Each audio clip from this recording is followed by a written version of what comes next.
So it says a construction boss just watched 30 of his workers get taken by ICE in a month and decided the real problem is the agents doing their job. Around that same time, a woman in Minnesota drove at federal officers, and some people still found a way to make the officers the villains.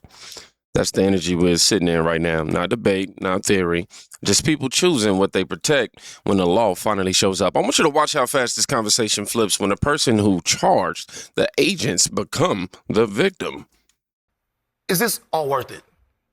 What is worth it? So Trump wanted to deport 10 million people. Like, obviously, that's a pipe dream. That's not going to happen, right? Okay. So it's not going to happen. So you're going to get, I don't know, 200, 300, 400,000 people doing it the way they're doing it right now. Woman dead in Minnesota. Because she charged an ICE agent with her car. Oh my goodness. We can differ about that. I think the answer is yes. The question is all of this worth it? Yes, our sovereignty is worth it every single day. Our sovereignty isn't under any attack. Yeah. We had literally like millions of people cross under Biden. That's called attacking. That's an invasion. No. I understand that you don't care about borders, but some Americans. I actually care about the Constitution. I think the Republicans are Does the Constitution allow you to just cross the border and violate a social contract? Hold on a second. Is this all Okay, worth so it? Van Lathan calls mass deportation a pipe dream, then points to a dead woman in Minnesota like the enforcement itself is the scandal. Now, Breonna Lemon answers him straight. She charged an ICE officer with her car.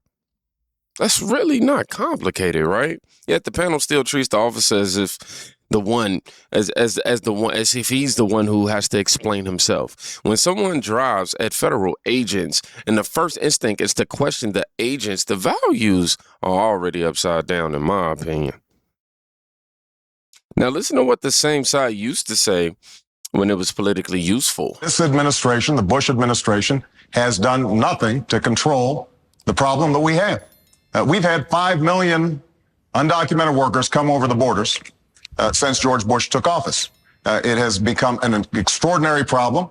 And the reason the American people are concerned is because they are seeing their own economic position slip away.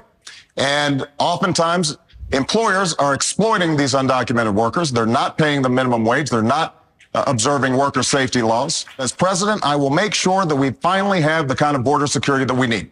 That's step number one. Step number two is to take on employers. Right now, an employer has more of a chance of getting hit by lightning than be prosecuted for hiring an undocumented worker. That has to change. They have to be held accountable. Start shedding some light on the problem, and we can once again be a nation of laws and a nation of immigrants. That's what I intend to do as president of the United States. Now, this is 2008 Barack Obama. You know, we have to get control of the borders. We can't have hundreds of thousands coming in with no idea who they are. And we have to crack down on the employers. Y'all heard it. That was the mainstream Democratic position not that long ago. Today, those same words get labeled as extreme. Nothing about the border changed. Only the permission to say it out loud. Now, when enforcement actually starts, some people don't argue the law. They go after the apps. Where there's bigotry, we boycott. And Free DC is asking you to delete your DoorDash app and your account. In addition to DoorDash being completely silent about the unlawful arrests and deaths of delivery drivers here in the District of Columbia, they supported the GOP's HR 9720, which is the DC Taxing Authority Review Act, and a blatant attack on DC home rule. They did this to get out of paying DC's whopping 20-cent fee, which funds food access programs for low-income residents in the district, while they made a whopping $14 billion in revenue last year. Free DC's demands are very clear, and we're asking DC to delete DoorDash, issue a public statement against ICE and other federal police who are hunting and killing delivery drivers in the street, make the statement publicly that DC's Safe and Beautiful Task Force should end now, and immediately withdraw their support of HR. Where there's bigotry, we boycott. And Free DC is... DoorDash won't publicly denounce ICE, so the answer is to delete the app and demand the company to take a personal or political side. A private company providing a service is now required to issue statements against federal law enforcement. That's not activism, man. That's trying to turn every business into a political enforcer for one viewpoint. Next, they try to rewrite what the Constitution actually protects. Help us! Hey, you guys, come help us! ICE is here, help us! That's the moment federal agents removed a traveler from a Southwest Airlines jetway at Denver International Airport. It happened Monday night. An ICE spokesperson says Chantel Alejandra Morales Rojas was in the country on an expired visa. A GoFundMe posted on her behalf says she lives in Oakland and has a work permit with a pending asylum case. According to ICE, that doesn't prevent someone from being deported. Cristina Uribe Reyes joins us now. She is an immigration attorney here in Colorado, and we were just getting your take on what's happening. And, you know, Kim had said to you, was that shocking to you? And your answer was no, because you're in the thick of this. What was your reaction when you saw that video? For me, it was more than anything like, this has been happening. It's not the first time. It's not the first time even this week or last week, right? And so for me, it was just, here we go again, and a warning to people. Even if you've traveled in the past without an issue, now's not the time unless you're prepared for a possible detention. So I think a lot of people's eyes have been kind of closed on some of these things. I mean, and the video is right there, and the friend is videotaping it and shouting, trying to get people's attention to this. Anecdotally, you've probably seen this and heard this all the time, and that the minute somebody goes to TSA, goes through TSA, they're alerted, and that's it. Yeah, from our understanding is that TSA is sharing lists of passengers with ICE every single day, and then ICE, based on that list, makes a determination on whether they're going to detain somebody or not. I think when people have this discussion in the public discourse, whether it's politically or however they're talking about it, people tend to make two separate categories. In this country legally, in this country illegally. But there's a lot of space in between, is there not? Sort of like this woman. There is, of course, and I think ICE's statement on this is absolutely wrong. If you have a pending asylum application, you can't be deported until an immigration judge actually reviews that application and signs an order for deportation. That's the law. That is the law. And so how are they getting around it? Sorry. They can detain somebody, but that doesn't mean that they can be deported. ICE, in the last year, what they've been doing is they've been pushing for detention and prolonged detention. They've been trying to change their interpretation of the law to keep people detained for longer. But the fact that they're detained doesn't mean that they're going to immediately be deported. So it's a delay tactic in some respects, you know, but also I think it goes back to it's been told the worst of the worst. Right. Right. And that's the thing. I mean, we don't know this woman's case. I mean, some people had said she was an au pair and, like you said, was waiting for a hearing.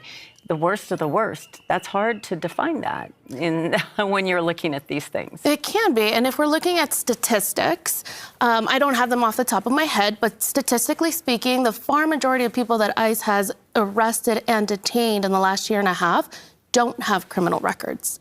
They're being detained simply for being in the country without status. Right.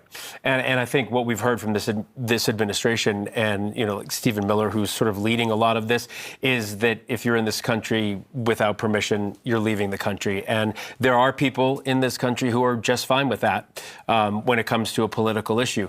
But yeah, it has changed a bit. And we know that they've set quotas. Yeah. It's changed a little bit since the campaign. It absolutely has. So what statuses, when should somebody be worried? What status do you be worried about that you potentially could be somebody that ICE is going to target and detain? Anybody that's not a citizen or a permanent resident. And even as a permanent resident, depending on the circumstances, you may also want to be concerned about a possible detention and consult with somebody. We're talking about people with valid cases that are pending, that have DACA permits. They're all at risk, and we have seen it in the last year and a half that they have been detained and there have been deportations. So you're telling your clients if there's even a question, don't travel? Do not travel at this point, or definitely consult with somebody beforehand. Talk to a lawyer, right? Yeah, absolutely. And I think what's also very important is, you know, ICE has their version of like what's legal and what isn't. In Colorado in the last year, there have been a ton of habeas petitions specifically arguing that they have violated people's constitutional rights. And the far majority of those orders from a variety of judges have come back on the side that ICE is conducting illegal arrests.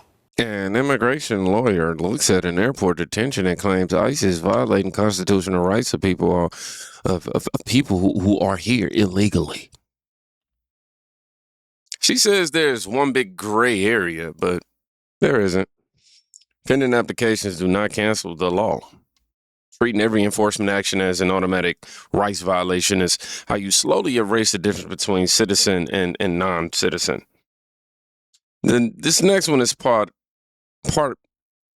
that most people will remember. This is the part that most people remember right here. I lost 30 people in the span of a month and a half from ICE. They're hunting them. They see ladders, nail boxes, anything in their truck, they getting pulled over. Slab guys, framers. The lunch lady got pulled over. I seen a drywall lady and her daughter get pulled over by ICE. They go get gas at the gas stations. ICE hopping out on them like the SWAT team. Bro, listen. He was like, oh, I thought they was chilling now. I thought that was just the beginning of the year. Bro, I done lost so many people since the beginning of the year. And everybody houses is taking a hit. The market is in shambles. I poured 3 houses, 3 slabs, 3 concrete foundations. They've been sitting for a week. Because my framing team got picked up. They went to go get gas and they never came back. So you talk about America is going to feel it. They already are. The builders feeling it, but the people building, buying homes is going to feel it. They're being hunted, and I get it, everybody got to pay their way and all that shit. But like, bro, who the fuck y'all think built this shit? Who y'all, the immigrants, the people that's coming from other places? You think Americans trying to pour concrete in 90-degree weather? You think Americans trying to be up on the roof? And man, I had a motherfucking framer on the roof and it was raining and the wind blowing. I had to make them come down. That's how dedicated these people is to building y'all shit. And the disrespect, oh, they shouldn't be illegal. They shouldn't do this. Bro, I get it. Like, they humans too. I had my framer, the owner of the company, Mexican lady, was pregnant. The same week she gave birth to her kid is the next day they deported her husband. We got a problem, and the shit ain't getting no better. So everybody talking that shit, shut the fuck up. So a construction boss stands on his own job site and complains that ICE took 30 of his workers. He frames it as hunting. He wants sympathy for the disruption to his business. But the law already told him what would happen if he built his workforce on illegal labor. He seemed to have ignored that. Now the consequences showed up and he wants the country to feel bad for him. But that's really not a tragedy, my boy. That's a man who made a bet against the law and lost.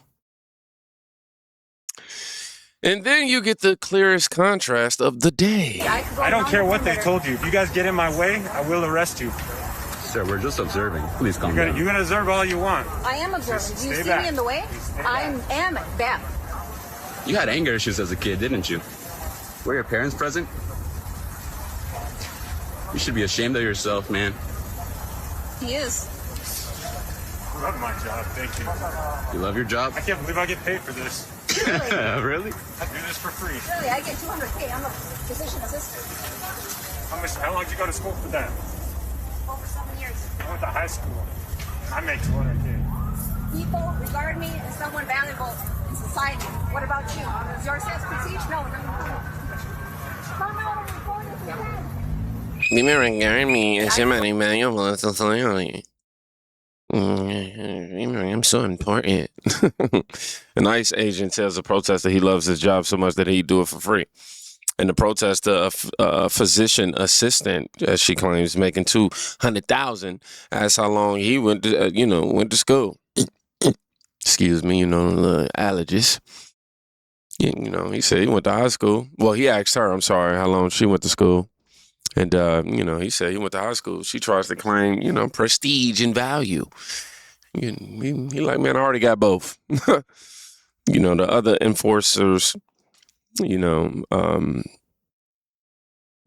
there, on the board every single day doing that job and, sleeps fine. Competence doesn't always come with a degree. Sometimes it just comes with the willingness to do the hard part. Now, we watched the same pattern play out across these moments. Someone breaks the law or builds the business on people who did. Enforcement arrives, a certain group of voices immediately tries to make the enforcer the problem. They used to call this common sense. And now it's called cruel.